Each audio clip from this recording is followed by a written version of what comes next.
Erlangga.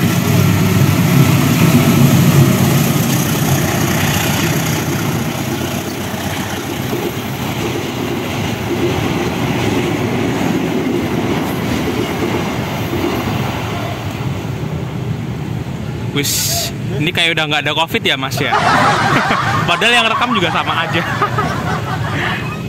Nah, di sini ada pengumuman ya teman-teman, akan dilakukan pemutusan kabel fiber optik yang melintas di atas jalur kereta. Jadi di situ dikasih batas waktu sampai 27 Mei 2022, tapi ini mah udah lewat ya.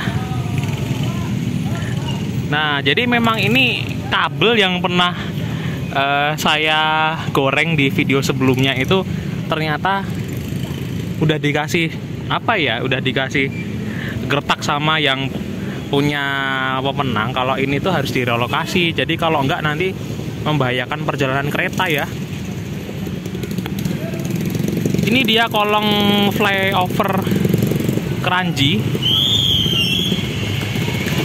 Di sini blind spot sekali teman-teman, kalau pas jalur double track beroperasi ini berbahaya sekali ini menurut saya ini.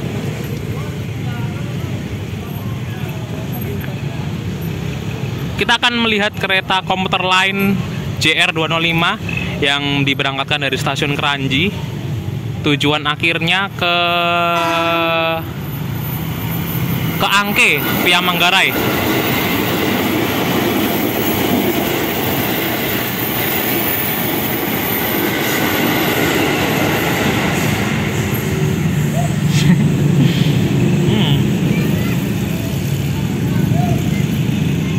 Ya teman-teman, ini kan karena jalurnya belum dioperasikan ya, meskipun sudah diuji coba, tapi gak apa-apa lah sesekali kita hunting di sini. Saya penasaran dengan jalurnya ini, ternyata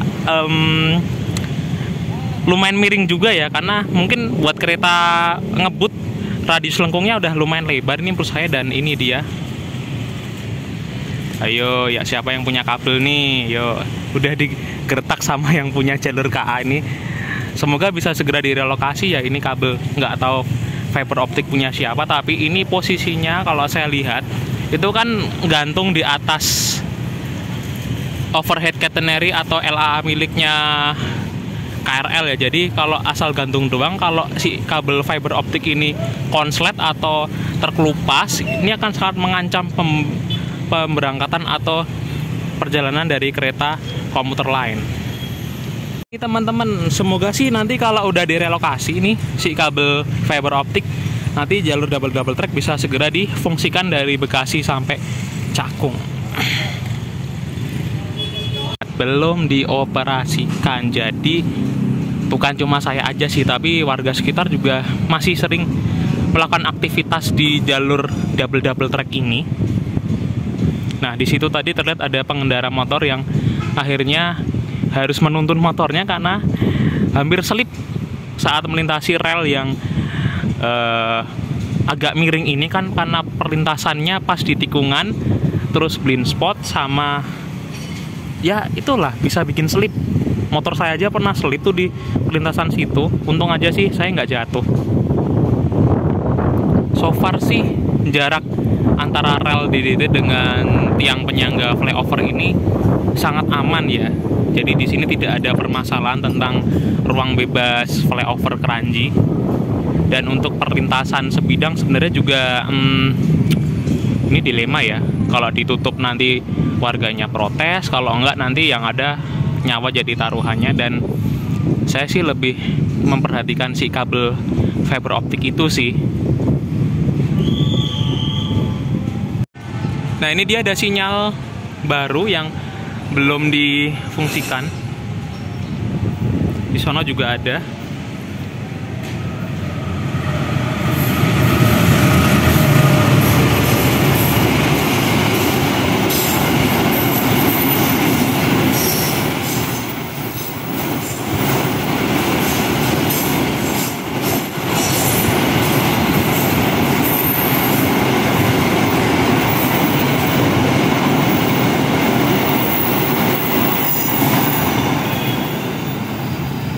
Ini kan bener, jadi warga sekitar masih masih biasa aja.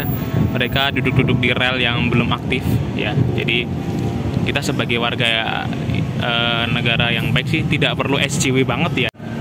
Ya ini teman-teman, sesuai dengan tebakan saya, ini sebenarnya itu lampu sinyalnya udah nyala. Itu saya mengamati warna kuning yang udah menyala ya. Cuma emang ditutupi sama kertas kardus ya. Jadi biar orang nggak boleh lihat gitu kali ya. Tapi kalau saya yang melihat itu kelihatan sih kalau itu udah nyala sinyalnya. B410 ini saya kurang ngerti artinya, apakah ini sinyal blok atau sinyal apa ya. Karena di jalur double track Bekasi Cakung ini kan mungkin nanti juga sistem persinyalannya blok terbuka ya. Jadi kalau kereta udah lewat 2 atau 3 sinyal blok, kayaknya jalur sudah dinyatakan aman ya. Saya kurang begitu paham tentang persinyalan, yang tahu bisa lah coret-coret kolom komentar. Ini tidak ada tulisan apa-apa kayak tadi yang B410. Buat apa ya ini ya? Strip doang.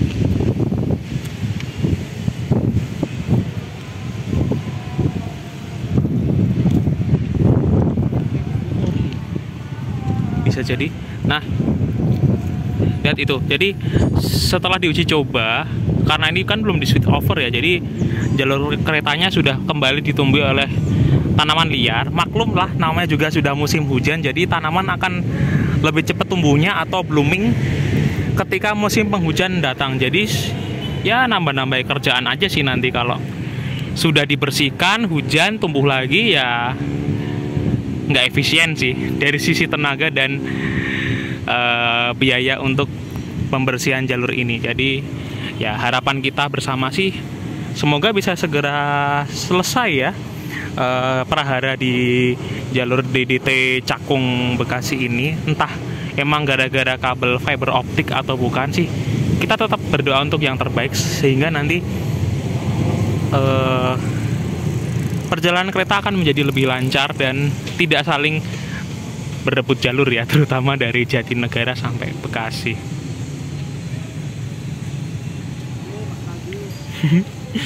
Pelanggar prokes. Ya.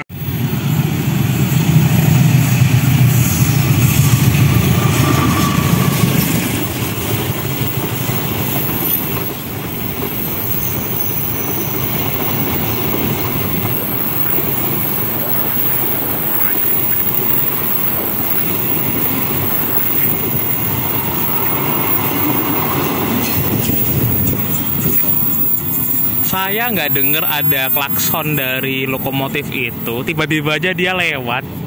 Nah inilah yang membahayakan di perlintasan flyover Kranji, karena kadang kereta itu tidak ngasih klakson ya, atau tidak ngasih semboyan 35.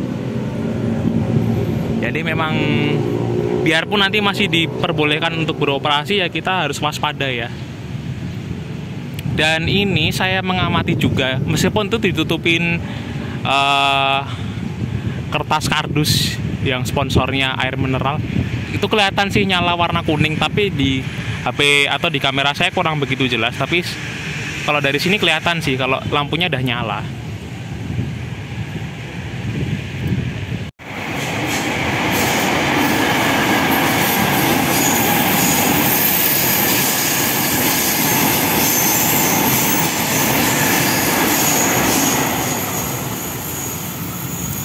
TM6024 tujuannya Kampung Bandan.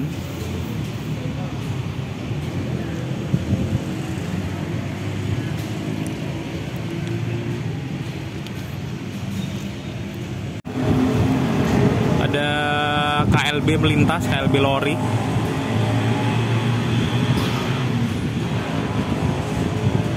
Kok berhenti ya?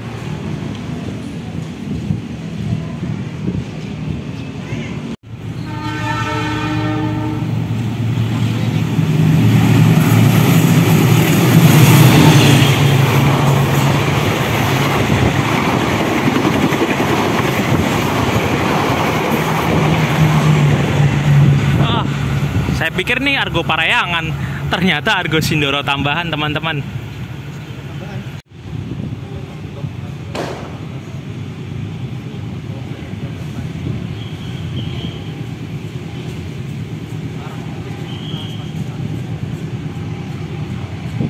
segera melintas kereta Bangunkarta.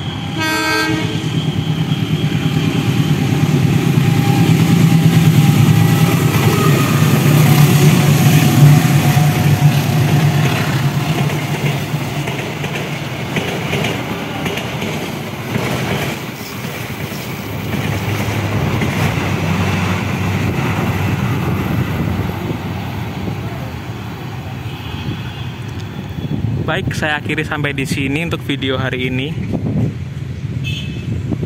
Markipul. Oke.